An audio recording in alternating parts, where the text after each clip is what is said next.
And we get started.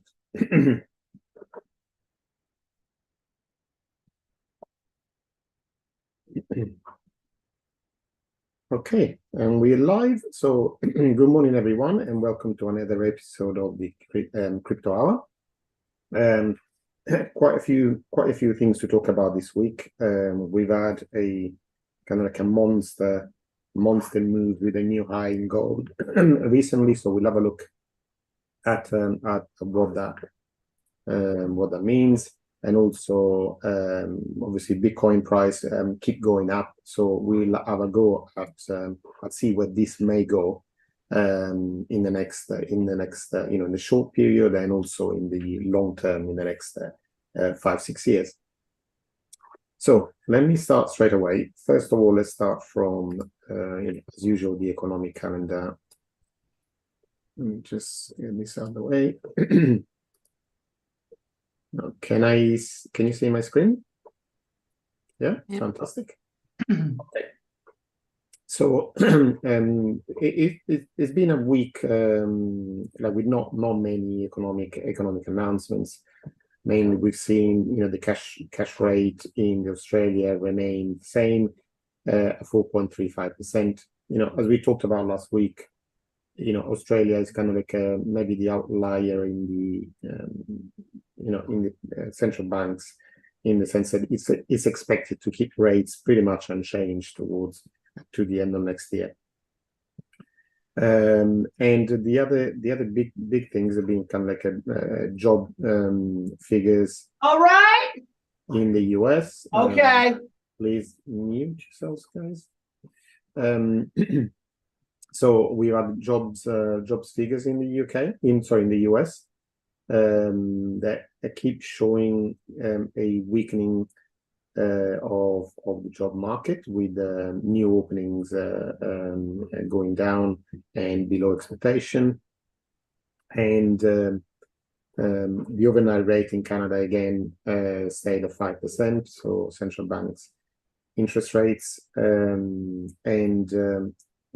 sorry, maybe to update this because I haven't updated for yesterday.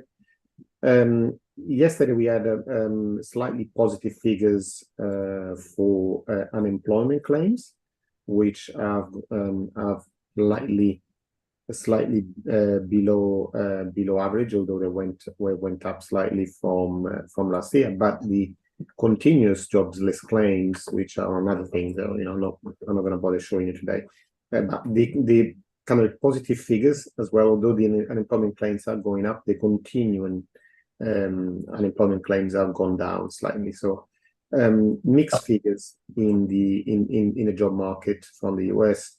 On the one side, less job openings, but the other times, it's more people are into work. Okay, and today it's the big announcement, which we get once a month, is the non-farm employment change. So and this generally moves the market quite substantially. I mean, depending on what the announced number is. If he kind of is a surprise, kind of distant from the forecast, then the markets adjust immediately. So there are these kind of spikes and very quick movement. But sometimes we've had big movements even when the numbers are come out bang on target. So if you, as I say again, if you are playing the markets in any way, so be careful around. So there will be 1:30 p.m. in the UK, or 8:30 a.m. in the US. Okay, in the Eastern US time, New York time. One thing I wanted to discuss with you, as we've been talking for a while, about the about how to position, and this is what the bank and this is what the institutions do. Okay, so they do asset rotation. So when it's kind of like good for them to invest in stocks and take risks, and they will, and they put all the most of their allocation into that, and when if there's uncertainty about the stock market, then they move to a bond allocation rather than stocks. So at the moment we've had Let me just go and go at the S&P 500. Sorry, let me just move this out of the way.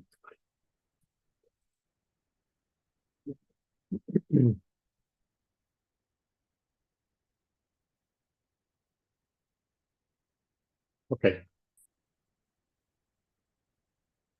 Sorry, just remove my figures from here. Okay, so we've had a kind of the market in 2023. We see where we started from.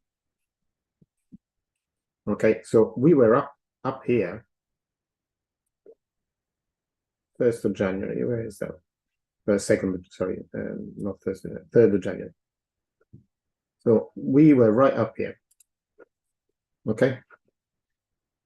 So as you can see, we come into the end of 2023, and although we had a kind of like we had a rally in October, we are seeing the main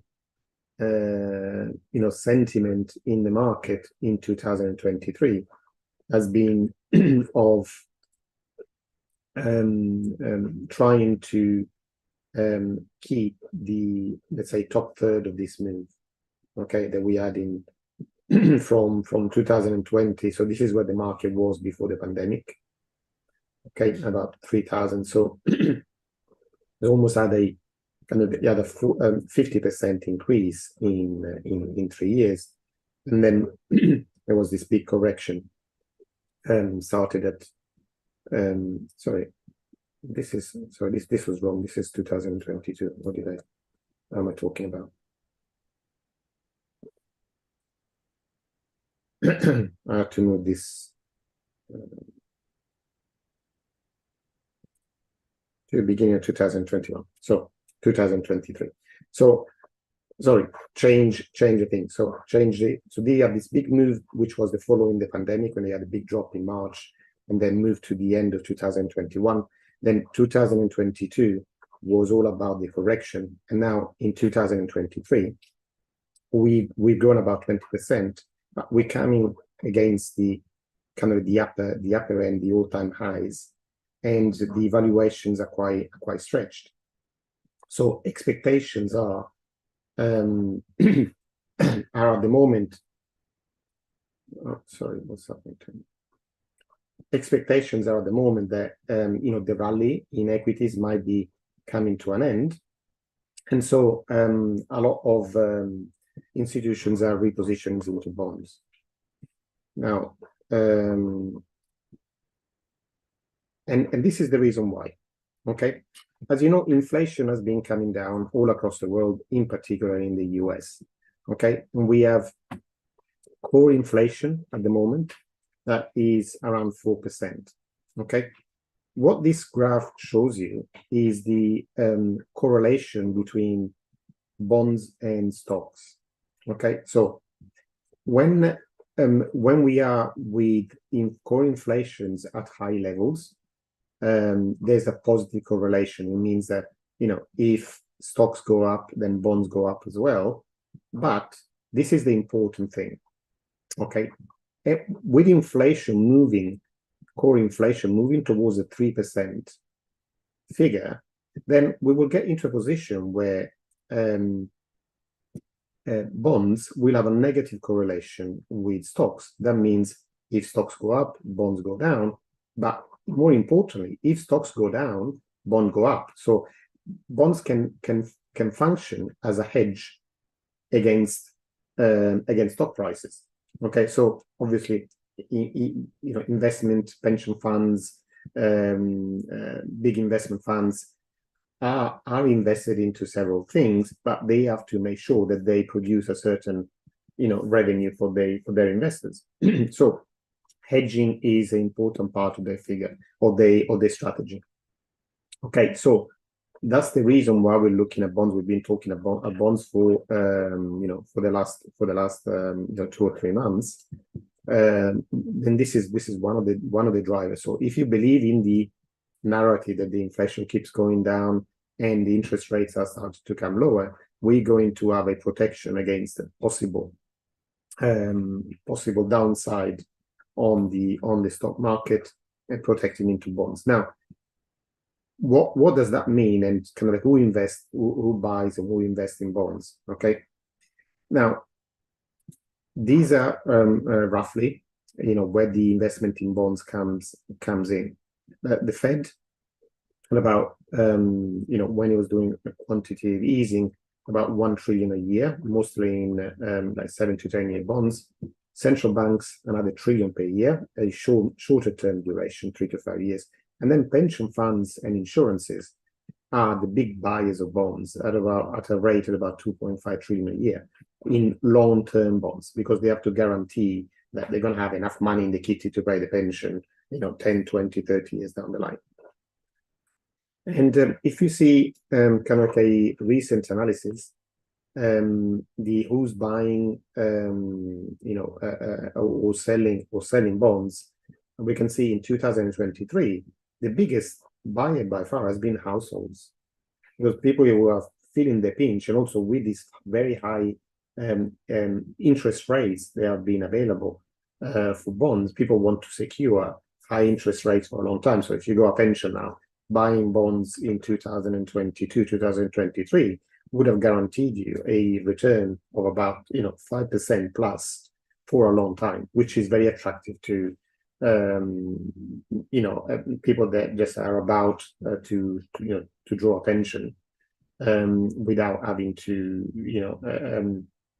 keep their funds locked, really, because although they invest in a long-term bonds are very liquid, so very easy to sell if you need to get the cash backs. But it's contrary to what a lot of people think, foreign investors actually and central banks only are a small part of small part. I mean about a third of total investment in bonds. This year, we've seen, as you can see, the Federal Reserve being a net seller of bonds, because they've gone from quantitative easing, as you can see here, 2020 to 2021, to a quantitative tightening.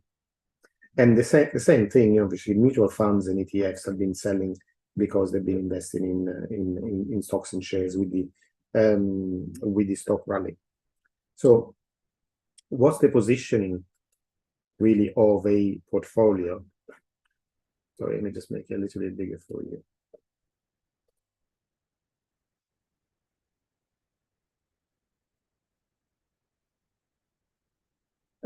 What's the positioning of the portfolio? We've gone from this quadrant, which was the decelerating growth and quantitative tightening, of expectations to be in this quadrant. So partly we are there already, but also to be in this quadrant properly, we're going to have net easing, and this is what the market is expecting for next year.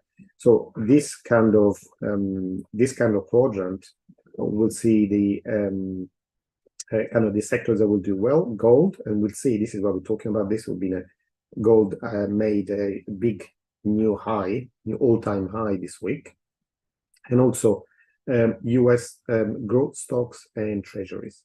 Okay, this is related to, this quadrant is considered a 60-40 heaven, so 60% stocks, 40% bonds. It's kind of a traditional investment strategy. Now, as I said, I've been talking to you, a little while about this, and I just want to go back and see what the returns, what you could have done if you followed some, a little bit of advice. So we're talking about this in a couple of weeks ago when we had the economic webinar for AAW. I think that was around the 21st of November. So we were about here.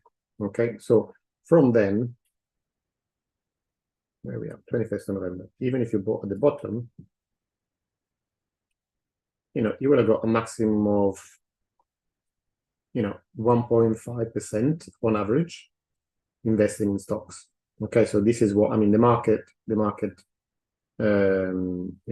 Today is this is not really significant at the moment because it's not open. But yeah, a maximum of about 1.5%. Okay. At the same time, said talking about bonds, this is the TLT, which is a fund, a longer term, 20 years plus treasury bond ETF. Okay, so we've seen from the 21st of November,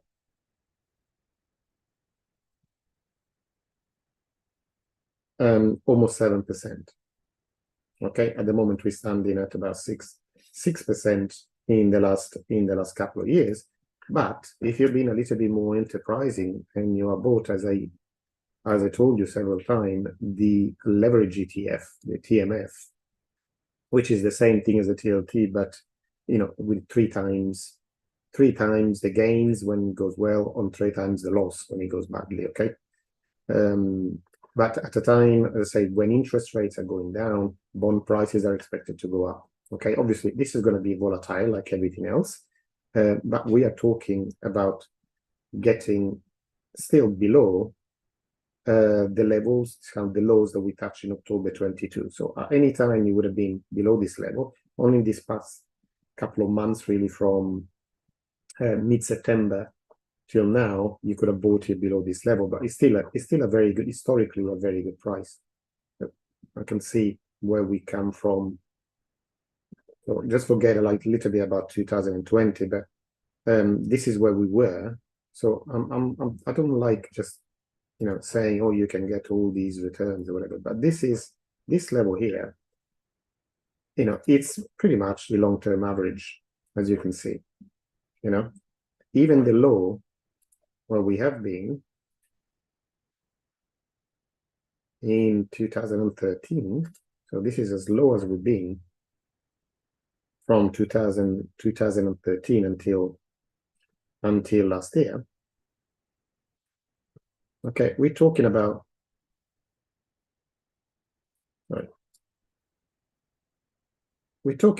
even at the lows, we're talking about more than double where we are right now. Okay, but we're just talking about where we a couple of weeks ago.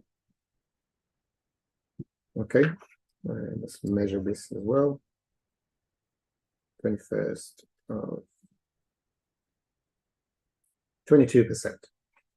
Okay, and this is not buying, guys. This is not buying cryptos or anything that is volatile where you can lose your money. This is very simple, buying shares of an ETF from your broker. So from your brokerage account, if you go into your bank and you can buy them from the bank, or if you have a brokerage account, from your brokerage account you can say, I want to buy so many shares of of this ETF, and which is the TMF, the ticker.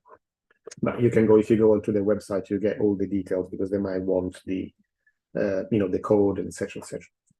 But so just very easily you could have made in this past couple of weeks like 22%. But going forward, expectations are when interest rate starts being cut.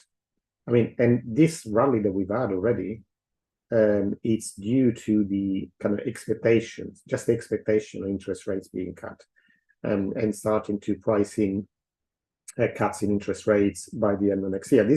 Just remember, these are 20-year bonds, so they're not, they're not very, very short term. So they are kind of like slower reacting on, to changes, but they do go on to expectations because, again, it's positioned for the next 20 years. It's not just for, the next 2 months or 3 months. So where could we go? Even if you were to buy this today, what could you expect? Just getting to the bottom of this, which is kind of like the lows of 2013, will be 84%. Going to the next one that we selected, which was, again, pretty much a long-term average, we're talking about 250%. Okay, so I'm not saying this is going to happen tomorrow, but this, expectations are that by the end of next year, interest rates will be down from the current 5.5% to just above 4%, depending on, it could be from 4.5 to 4%, depending on how the economy is doing. So just saying, you don't necessarily need to do anything kind of like ultra risky to get these sort of returns. It's just about, often is often about timing and starting to see the signs. Okay, just imagine, the biggest driver of everything have been inflation and interest rates. And then you got to ask yourself, what happens when things carry on going in the direction that they are going? And this is why we are kind of concentrating on this, because this is what happens to bond prices when things are reversed. You see what where we were in kind of like when the interest rates were close to zero, okay, which was pretty much all this time from 2017, and interest rates being kind of like normally high, and then kind of like the value of these started going down when interest rates started going up after the pandemic. Actually, if we look at this is the TLT. So this is the non-leveraged one. Okay, guys, can you please mute yourselves? There's somebody that's hear some background noise.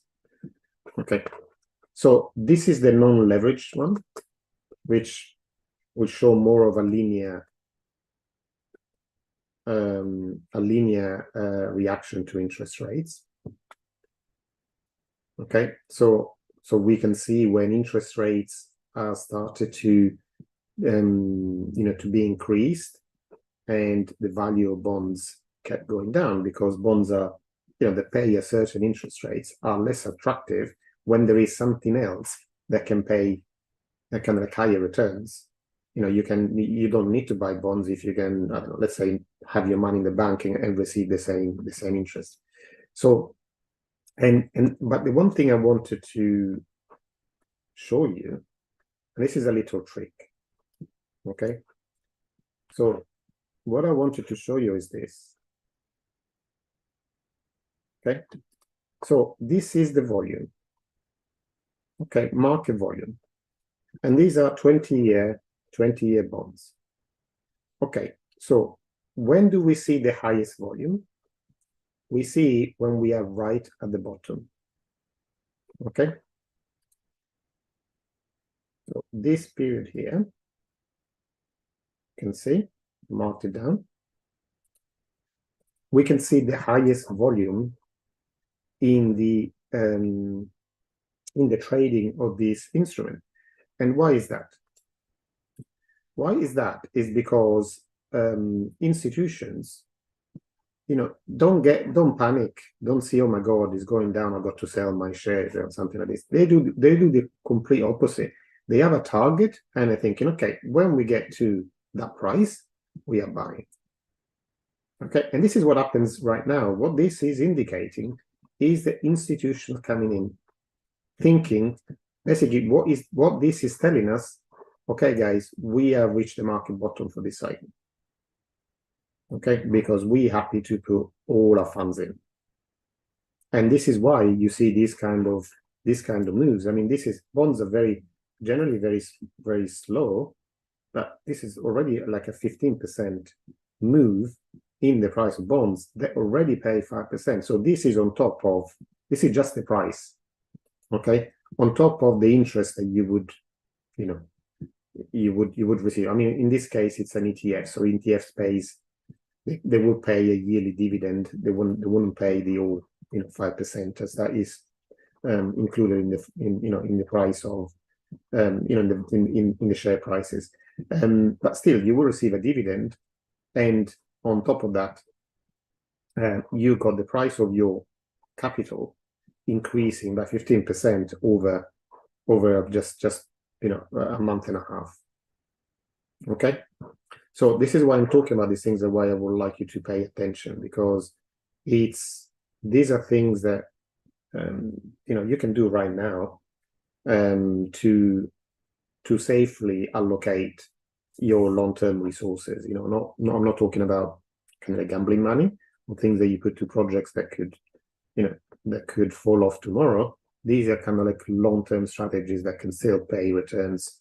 They're eye-watering at this time, at this time in the economic cycle. Okay, now moving on and going on to crypto. Again, I wanted to show you what's happening right now. I'm going to Bitcoin.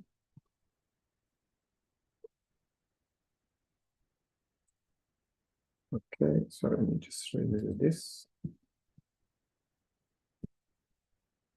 Okay, so this is what we've been talking all along. We have now had another impulsive move, so we can add another box to this. As you can see, again, I'm not going for the whole move. What I am putting in these boxes, by the way, is not from the bottom to the top. Okay, what I am putting on these boxes is the impulsion, the fast move. This happens fairly quickly, from the end of November till now. This is a 4-hour chart, so it's every candle is 4 hours. So in just about a week, we've gone from 37 to 44. Okay, so what's that? In numbers is about just short of 20%. Okay, and we continue talking about these things because, as you can see, these are quite, if you measure this, and we can do that like this, from the top, let's say the bottom of this move. So that's pretty much the size of the move. Can you see that they are this is slightly bigger, but can you see how constant this kind of move are? So this is even being conservative. It's probably what we just seen is one of the smallest moves, but it's repeated itself that or bigger 1, 2, 3, 4, 5 times now. Okay, and again, it's not taking the whole from the bottom to the top, but it's simply what I did tell you before, that if you paid attention, I've always been saying that when we break this, then very quickly we'll move to that. Now, not only this, but we also broken this other low. So expectations are by the end of the year, beginning of next year, that we will be playing in this range.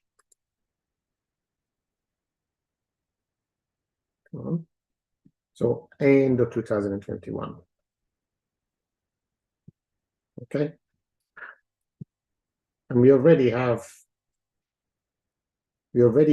kind of gone fairly close to it, because the high has been almost like 44 and a half.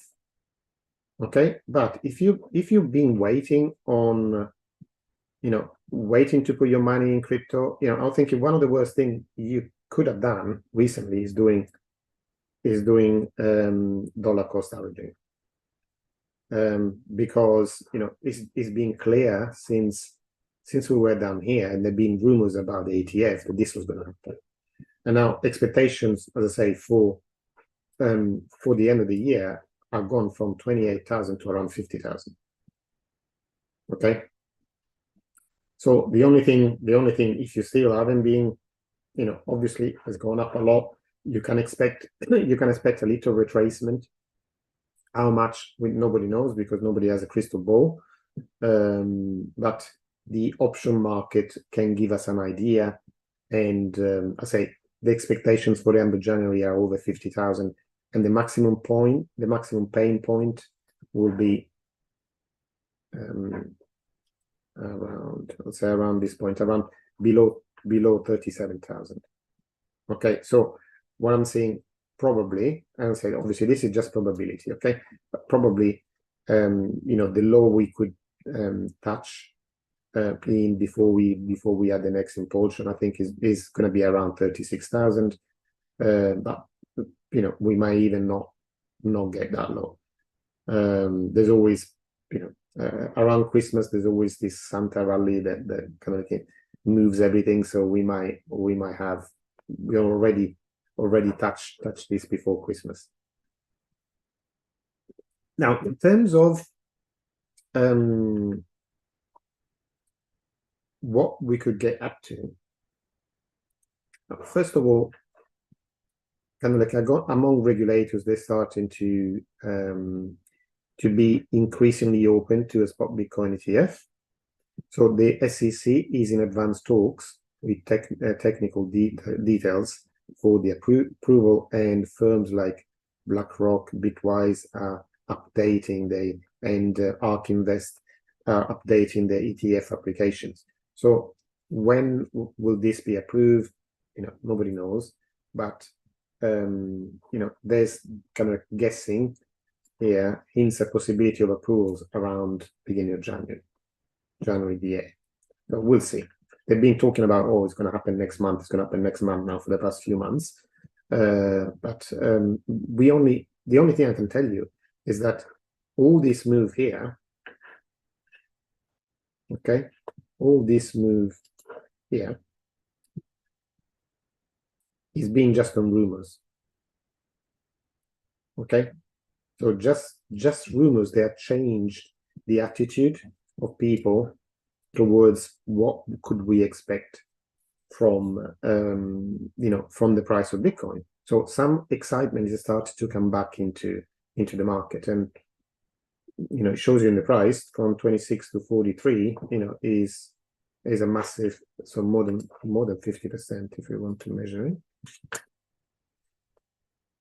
So 66%, and this eye-watering. And again, not from down here. This is just from October.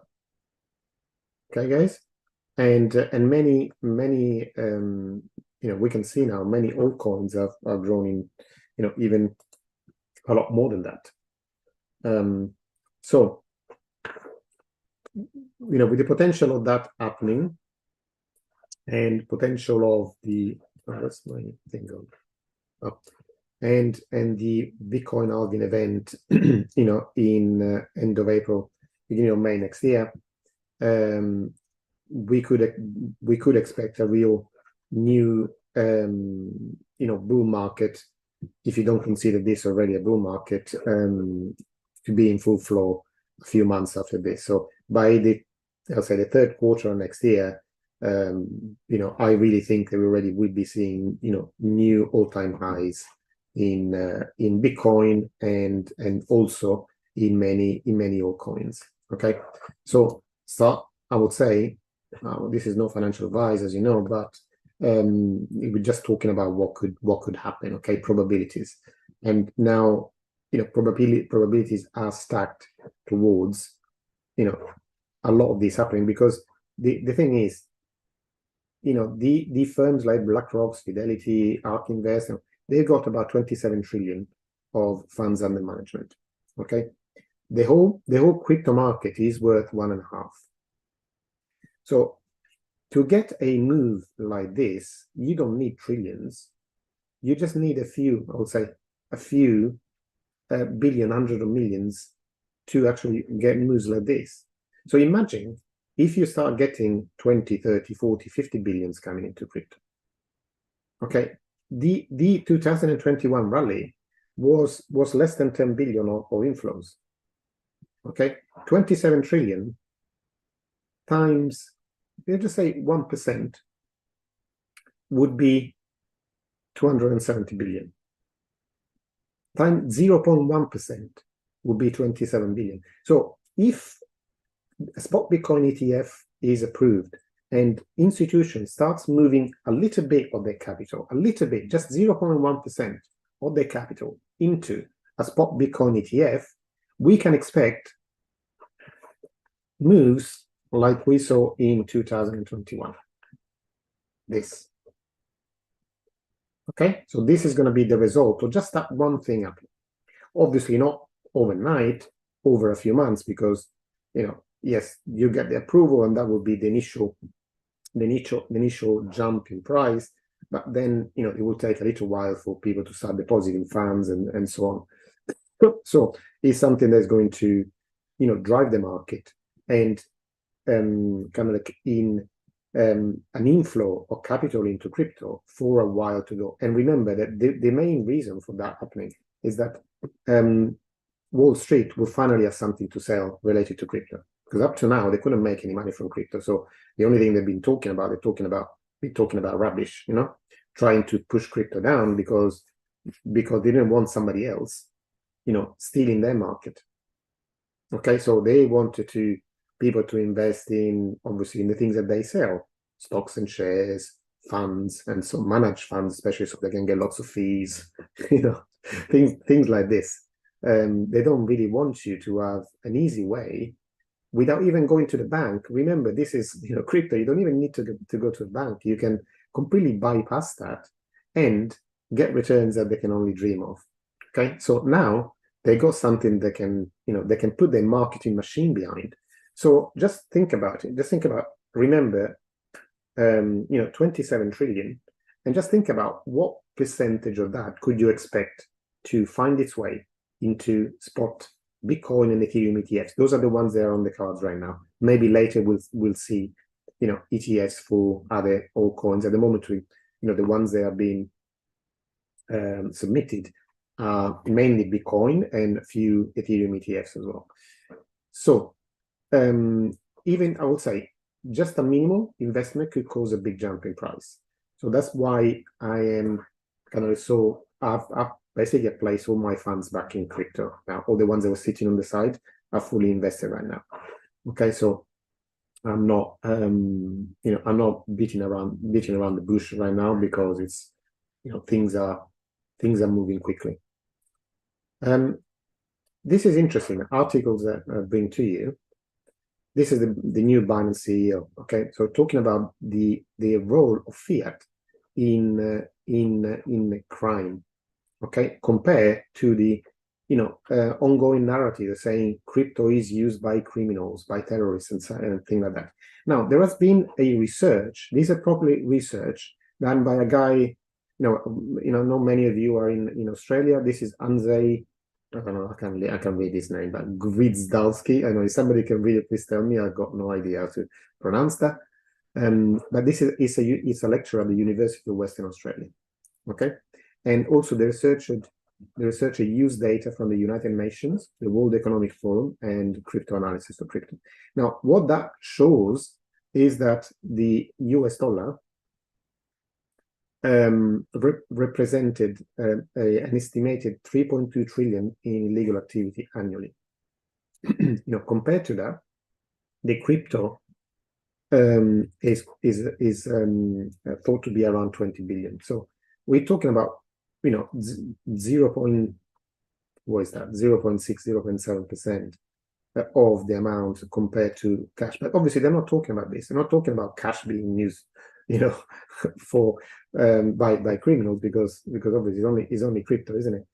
And the reason again is they don't want you to use something else. Okay, the governments all over the world survive because you're using cash.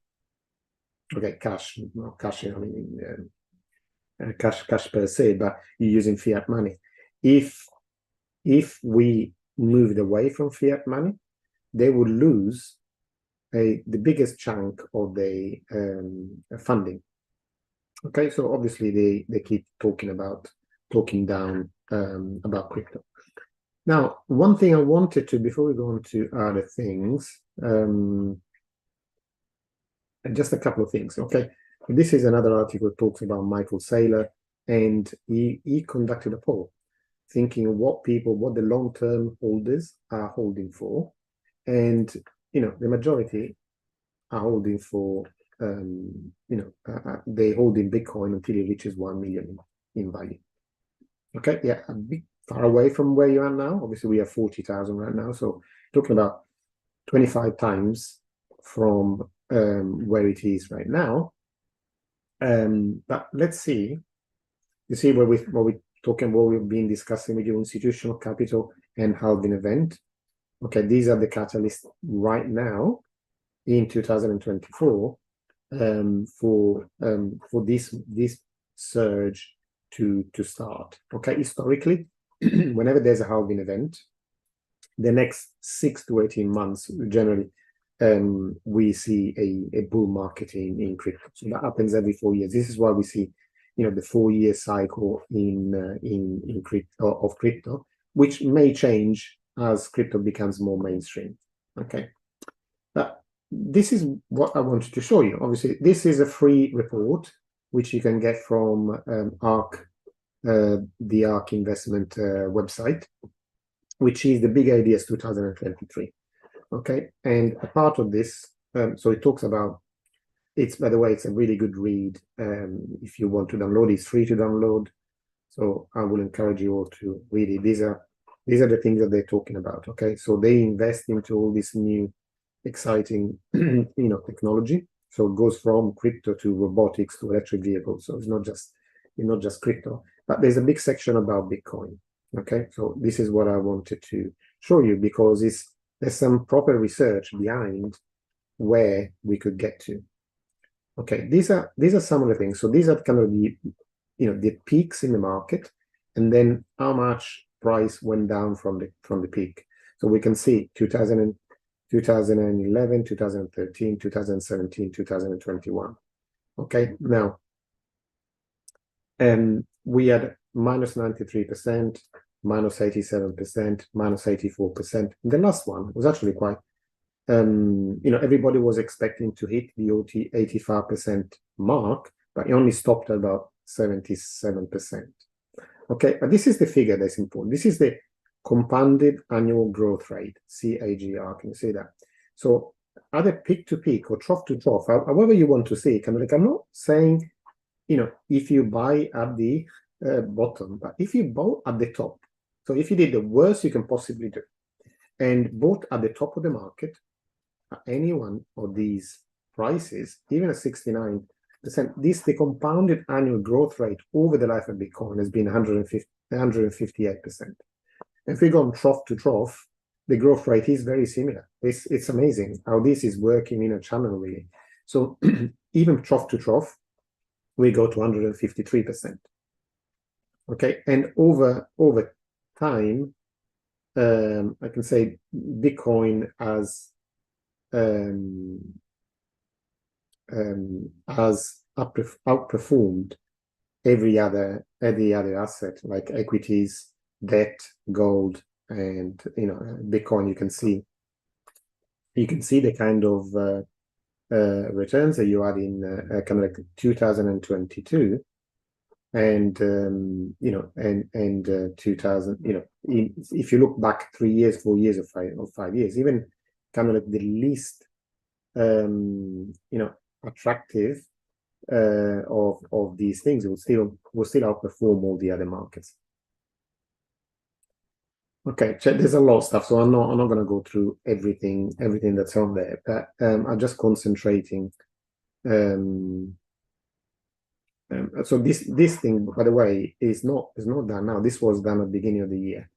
Okay, beginning of 2023. So some of these things, or say Bitcoin capitulation, because this is where we were beginning of 2023. Okay, so we are creating the bottom of the market, and they're already calling it. So if you're listening to this stuff, you could have bought Bitcoin at 16,000, not at, you know, 44 like we are now.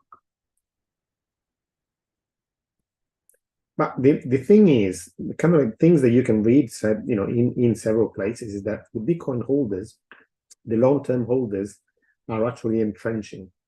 So they are not selling. They keep accumulating. They're not selling at all.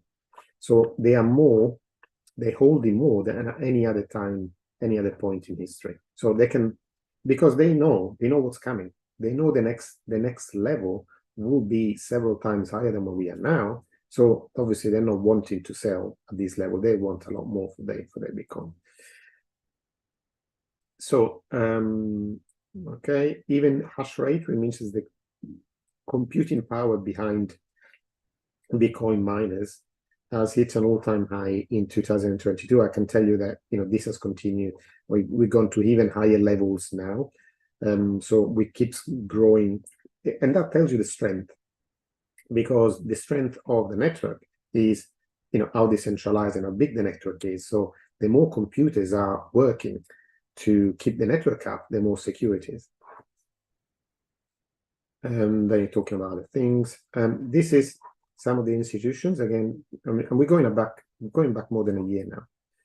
So BlackRock, and so this is where the institutions started positioning themselves mid to the end of last year. Okay, so June 2022, BlackRock, Aladdin, partnered with Coinbase Prime to provide institutional clients with direct access to crypto, starting with Bitcoin. Okay, October, Bank of New York Mellon launched a crypto asset custody platform for institutional investors. And again, you can other things. So Fidelity launched retail Bitcoin and Ethereum trading in the end of last year. So it takes time for these things to be put into place. But as you can see, these people started moving middle of last year. This is why we get the troughs in price, because we get the curve of price going down. This guy thinking, well, it's a good time to get involved now, and then they put kind of a muscle behind it, and things start moving. But this is why this is the one that was really interested in showing you. Let me make it a little bit bigger because it's important. Oops. Okay. Now we can see this is like the 2030 price target. As we were showing before, this is the compounded annual growth rate. Okay, so they've used 3 different scenarios: 40%, 60%, 75%. Okay, now, and remember that what I was showing you before, the average has been so far over 150. So this is kind of even at half the rate that we had so far. This is where we could go from the more conservative one being around 258,000, the mid one being about 680, and the top one at 75%, 1.5 million. But this is the interesting thing. Okay, the price target assumptions is, so this is kind of the bear case, this is the kind of average case, and this is the bull market case. Okay, this tells you what assumption they have made for Bitcoin penetrating any of these markets.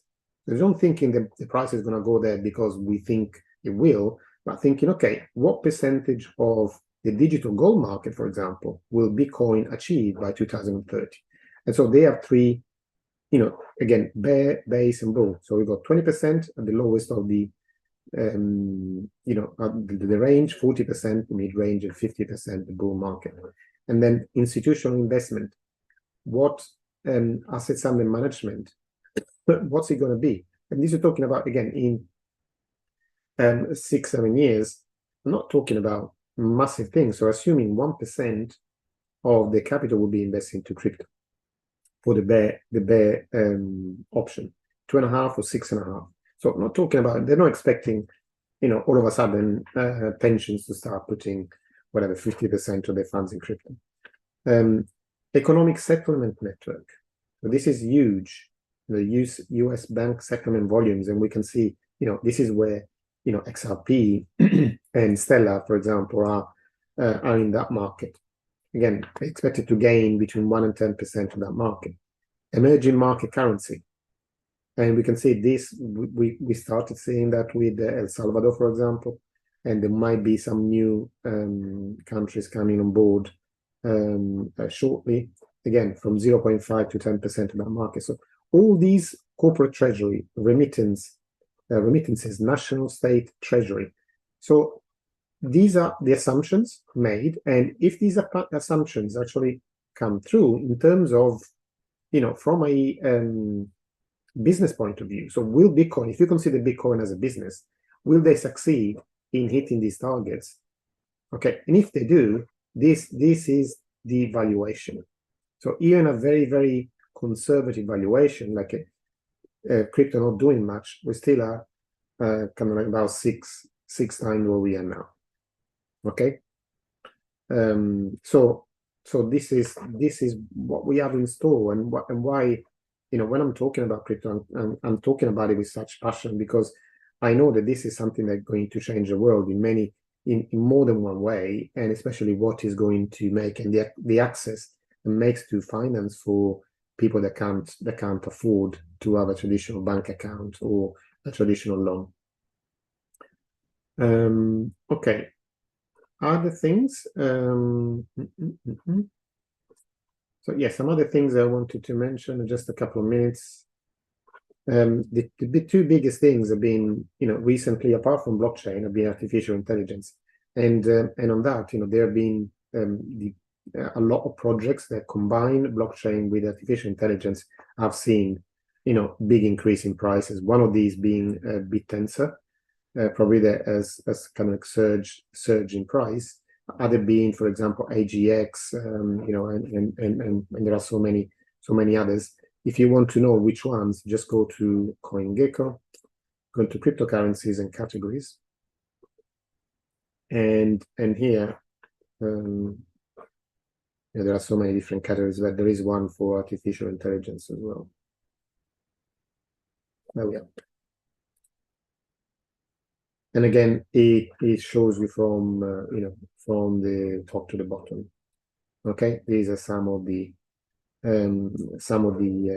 networks that are in that space. Okay, these obviously being the two biggest ones over 1 billion, but then there's quite a few more. Another thing, and then we'll get some questions. There's a new wallet from Block. Block is the kind of less like PayPal, something that was launched by the ex-founder, Jack Dorsey, the ex-founder of Twitter. I launched BitKey, which is a self-custody Bitcoin wallet, which blends mobile and hardware storage. And the interesting thing is that they have a kind of like a 2 out of 3 approach to safety. Where is that? So you're going to have to have not just a password to get into it, but you have, where is that? Okay, the wallet requires both the user's fingerprint and phone, and or another physical system to actually log in. And what's that? Is a 2 out of 3 multi-signature protocol. So you will need two or three of these authentications to be able to use the wallet. We'll see when it actually comes out. It just being launched at the moment. So out of these things, we'll see how the devil is in the details, as we found out as well with Ledger, for example. So but it's something that you might want to follow once it's available and read what the community is saying about it. And the last thing is we're talking about Bitcoin as used as a national currency. El Salvador being the pioneer in that, is now launching a visa program with Tether to obtain citizenship. So if you have 1 million in Bitcoin or USDT, you can basically get a golden handshake, kind of like a direct route into becoming an El Salvador citizens with what follows, no taxes, no crypto taxes, and they want to attract investment to their country basically. And with that, with all the criticism that they had, this is the first time in the history they have had that El Salvador has had double-digit GDP growth. So it couldn't be that bad. And I know that many South American countries are considering a Bitcoin as possible currency to replace the existing currency. Remember that there are many countries in the world that are either using mainly either the US dollar or the French franc as their currency. In Africa, there's many countries that use the French franc as as the day-to-day currency. So this is kind of like structuring into more how to say, there's a particular thing to follow to do this. So you deposit your 1 million in this particular account, and then they make it available for you to invest in El Salvador. Okay, so not that many of you will be rushing to spend your 1 million in El Salvador, but it's interesting what's being made available and how the landscape is changing very, very quickly. All right, let me stop sharing this. Do we have any questions? Yeah, you're right, Ray. So that was the end of last year that was published, the ARK Invest Big Idea report. And obviously there will be another one, the 2024 will be available soon. So going down, just register to get the the newsletter. So whenever it's launched, you will get notified, and then you can go and download it, because it's really interesting, and not just for crypto, being a crypto investor, but being a general investor. It's interesting. Just you can use all these like top level research for free. Obviously, they're doing it for a reason, because they invest in all these things. So if you buy them as well, the price goes up.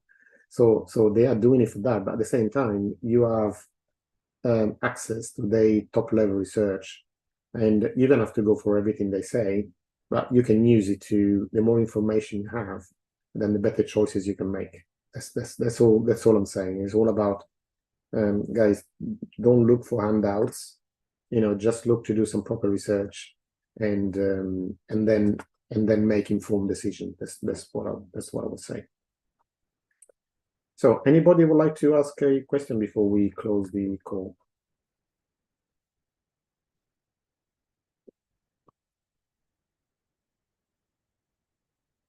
No? Nobody? But guys, you're kind of like brain dead, or just I completely bamboozle you every week. So I hope it's the second one. Hopefully the second one that you're not completely brain dead. All right, Chad, have you got sorry, do you have a question? Hi, Luca. Hello, everybody.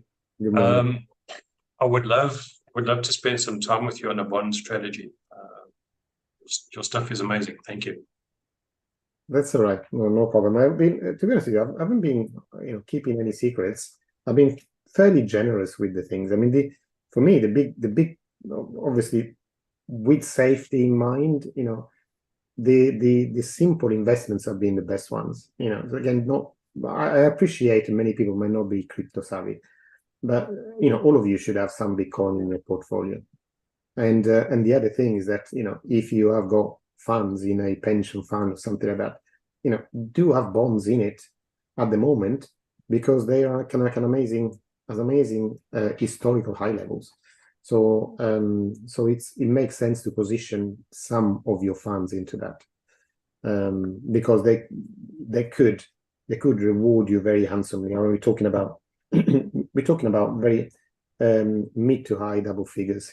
Okay, so within a year you could be rewarded by 30, 40, 50%, which is difficult to get.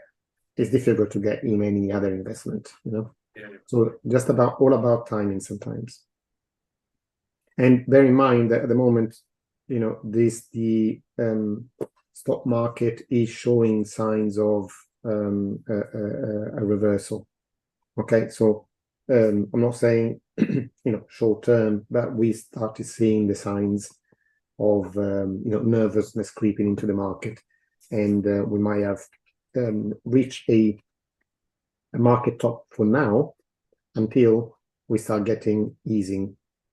Okay, until as the interest rate starts going down, and when the interest rates go down to, if it does happen, that we are by the end of next year we're about 4%, then there should be another boom as well in stock prices as well. As long as the economy doesn't go into a reversal, because obviously the effects of the tightening are lagging.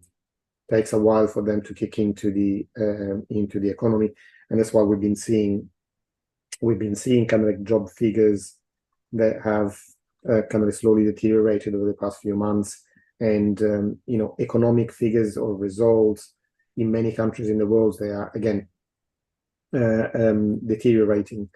So something is still going to happen that's going to cause a little bit of hurt. We just don't know exactly when and how much. But in those events, then bonds are going to be the go-to asset. Look, do you think? I mean, probably Q1. There's going to be a lot of stuff in the States that's going to be starting to try and generate positive movement more in the States now, because they want to get reelected in November. So I mean, I would think that they're probably not going to be trying to do something to let the stocks drop necessarily at that point. And trying to get people more to work and whatever else in the States to do that. I mean, I don't know. Yeah, but the point is, you're perfectly right. But still, you're talking the moment that we are the yearly high for stocks. So okay. Do you want to buy something when it's at the top of a big rally? No, definitely. Or position yourself with something that that it's got an inverse relationship with interest rates, and with interest rates expected to go down, you can almost, I'm not saying you can guarantee anything, but this, you got to put things into perspective. I'm not saying that stocks will go down because something really bad is going to happen. I'm just saying that everybody has been just assuming the best for the actual valuation. So if anything, it's just literally slightly off kilter, and because prices already make certain assumptions, so we're already at the best possible scenario. It can't really get much better than this, because markets are already pricing in a decline in interest rates. If anything worse were to happen, then obviously prices have only got one way to go from where they are right now, because we are at the all-time, a yearly high. So that's my thinking. And as we've seen, it's, I'm not saying just have one or the other, but having both, it can hedge you again, because as inflation goes down, bonds and stocks will work together as a hedge. If one goes up, the other one will go down, and vice versa. Yeah. Okay. Thanks, Luca. What happens next year? We can only guess. Sorry, what was that? I just said thank you. Sorry. That's all right. No problem. Okay, then. So we'll and Jonathan, as usual, for those of you they don't have the link to Jonathan's session. Jonathan does a Q&A session based on Cardano at 9:30. So this is the link.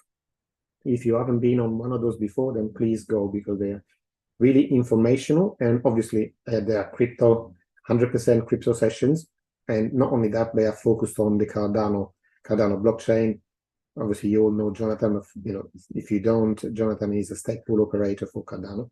And this is why he focuses on Cardano. So I would recommend it very highly. And for anybody else, I wish you a great weekend. And I will chat to you next week. And Chad, I'll send you a link in a minute, okay, for the session later. Eric, if you stay on the call, we can have a chat right now. Okay, so goodbye, everyone. Okay. I will catch up with you next week. Bye, everybody. Weekend. Ciao. And stream.